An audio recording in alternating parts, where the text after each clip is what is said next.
जय श्री कृष्ण। तां तदैव भजाम्यहं मम वर्त्मानुवर्तन्ते मनुष्याः पाद सर्वशः।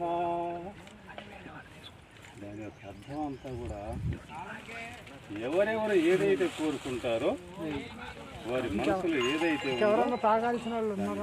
తెలుసుకొని దాని ప్రకారం వారిని ఏ విధంగా అనుగ్రహించాలో నేను ఆ విధంగా అనుగ్రహిస్తున్నాను. విషయాలన్నింటినీ కూడా పారాయణ చేసుకోవడానికి అనుగుణంగా ఒక ఆయన చక్కగా సంపూర్ణీకరణ జరిగింది. దాని పేరు ఏంటి తెలుసా?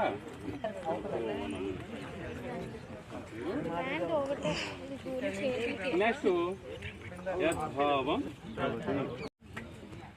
అలాగే మన ఆడిస్తాడు పాలిస్తాడు. నాకు వారితో మాట్లాడాను నిజంగా. మన మహాలక్ష్మికి వచ్చినప్పుడు కాంప్లైంట్ తీసుకొని నన్ను గుర్తుపట్టలేదు, మనిషిగా చూడలేదు కాబట్టి